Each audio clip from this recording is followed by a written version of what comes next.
metal spheres, capital A and capital B, when placed at a certain distance in air, repel with each other with a force capital F. Another identical uncharged sphere C is first placed in contact with the metal sphere A, then in contact with the metal sphere B, and finally placed at the midpoint between the sphere A and B. The force experienced by the sphere C will be. Now, I am discussing case 1. There are two metal spheres. There are two identical metal spheres, capital A and capital B. Identical metal spheres, charge on the second sphere Q, charge on the first sphere Q. These two are separated by the distance D. In between these two metal spheres, charged metal spheres, there exists an electrostatic force of repulsion. I am applying the Coulomb's law in electrostatics for these 2 point charges. F is equals to 1 by 4 pi epsilon naught Q1 Q2 by D square. It is the formula. Now, here, force between these two identical metal spheres which are charged equally, F is equals to 1 by 4 pi epsilon naught Q1, first charge Q, second charge Q. First charge Q, second charge Q by D square. Distance between the charges is D square. I am writing square.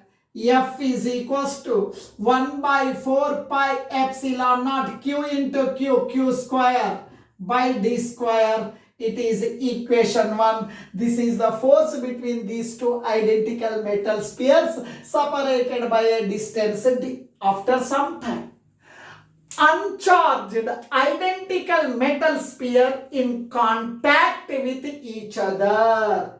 Now, in the case 2,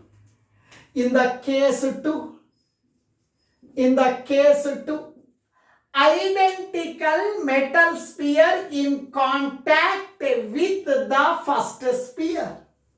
This is the first sphere. It is the first sphere A. Charge on the first sphere is a Q. Now, it is another identical metal sphere. Now, uncharged metal sphere, charge on the sphere is 0. Now, both are in contact. When two metal spheres are in contact with each other, charge flows from one sphere to another sphere until both the spheres will acquire the same amount of charge. When two metallic spheres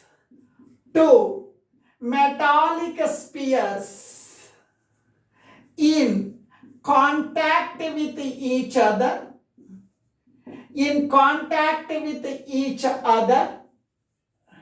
charge flows from one sphere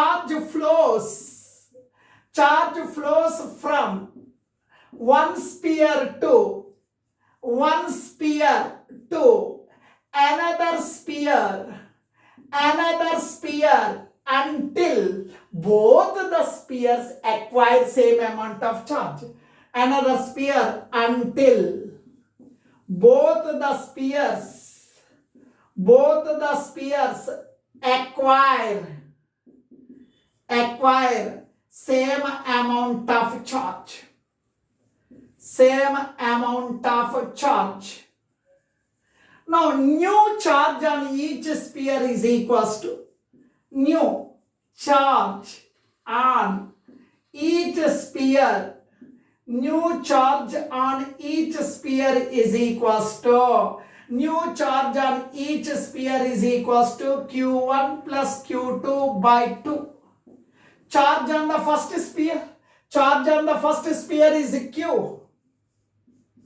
Charge on the second sphere, 0. Uncharged sphere, charge is 0 by 2. Nothing but charge on the each sphere is equals to Q by 2. It is the charge on the each sphere when they are in contact. Now, case 3. Now I am talking about case 3. Case 3. Now, charged sphere C is having a Q by 2. Charged sphere A is having Q by 2. Now, this charged sphere C again in contact with the charged sphere B. Now, charged sphere C, charge on the sphere C is Q by 2. Q by 2. It is in contact with the charged sphere B. B is having the charge Q. Now both are in contact with each other. Charge flows from one sphere to another sphere. C is having the charge Q by 2. B is having the charge Q. Both are in contact. Charge flows from one sphere to another sphere until both the spheres, metal spheres, acquire the same amount of the charge. Charge on each sphere, charge on each sphere is equals to, charge on each sphere is equals to, charge on each sphere is equals to Q1 plus Q2 by 2. Charge on the first sphere is Q by 2. Charge on the second sphere, that is Q divided by 2. Now, it is Q by 2 plus Q. Q by 2 plus Q. Now please listen. 1.5 Q. 1.5 Q divided by 2. 1.5 divided by 2. It is nothing but the 3Q by 4. Now charge on each sphere is 3Q by 4. 3Q by 4 after contact. Charge on the C is 3Q by 4. Charge on the B is 3Q by 4. Now, please listen here.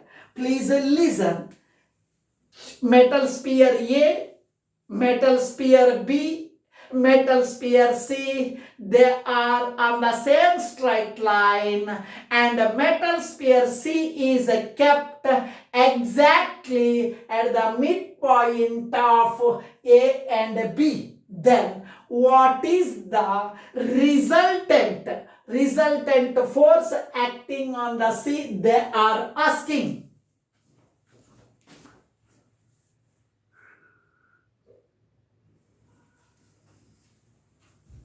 Now, charged sphere A having the charge Q by 2, charged sphere B having the charge 3Q by 4, charged sphere C having the charge 3Q by 4, they are on the same straight line. Charged sphere C is kept exactly at the middle point of the line joining these two metal spheres. Now, what is the resultant force experienced by this metal sphere having the charge 3Q by 4? This is a positive charge, it is a positive charge. In between these two positive charges, there exists a repulsive force. This metal sphere having the charge Q by 2 applies a repulsive force on this metal sphere having the charge 3Q by 4 along AC direction, which is represented by F1. Now, This is the metal sphere B having the charge 3q by 4, C having the charge 3q by 4. Both are positive. In between the positive charges, there exists a electrostatic force of repulsion. This charged sphere applies repulsive force on this charged sphere C, that is represented by F2. The first sphere is applying electrostatic repulsion along AC direction. Second metal sphere is applying electrostatic repulsion on the C in left side along BC direction. On this metal sphere, there are two electrostatic forces are acting in opposite direction. We need the resultant force acting on C. Here, charge magnitude of charge is more. This F2 magnitude is more. F1 magnitude is less. Both are opposite in direction. And the force is a vector quantity. If two vectors are opposite in direction, resultant force means subtraction from one from other. Resultant force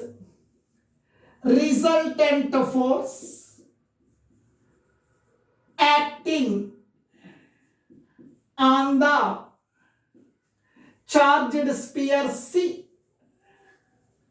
Charged sphere C is nothing but the resultant force is equals to F2 minus F1.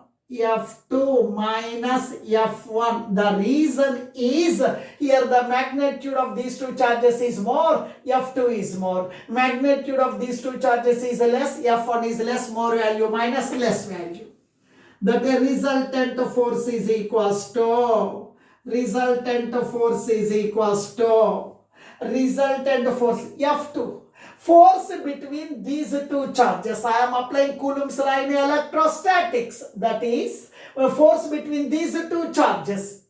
K into Q1, Q2. Q1, Q2. 3Q by 4 into 3Q by 4. Q1, Q2 by R square. Distance between these two. D by 2 whole square minus distance between, electrostatic force between these two charges. K into Q by 2 into 3Q by 4. Q by 2 into 3Q by 4 by D by 2 whole square. Now, resultant force is equals to, now, 3 into 3, 9. 3 into 3, 9. 9Q square. 9Q square by 4 into 4, 16. K, I am writing K. Denominator, D by 2 whole square. D square by 4. D square by 4. D square by 4. Minus 3 into 1, 3. Q into Q, Q square into K divided by 2 4 the 8. 2 4 the 8. D square by 4. D square by 4. D square by 4. Now, 4 1 ja, 4 4 ja. 4 1 ja, 4 2 ja. Resultant force on the charged metal sphere C is 9 K Q square divided by 4D square minus 3 K Q square divided by 2D square. 2D square. Now please listen. Here, numerator is multiplied with 2, denominator is multiplied with 2. Numerator is multiplied with 2, denominator is multiplied with 2. If it is multiplied with 2, it becomes 4. It is multiplied with 2, it becomes 6. Resultant force is equals to, denominators are equal. LCM is 4D square 9kq square minus 6kq square, nothing but 3kq square. 3kq square. 3kq square. Now, final step I am writing. Final step I am writing. Here f is equals to 1 by 4 pi epsilon naught means k q square by d square. Now f is equal to k q square by d square. F resultant force is equals to resultant force on the charged sphere C is equal to k into q square by d square, q square by d square into 3 by 4 into 3 by 4. Resultant force on the charged sphere C is equal to 3 by 4 kq square by d square. Kq square by d square means F. Now this is the resultant force acting on the charged metal sphere C, which is kept between these two charged spheres.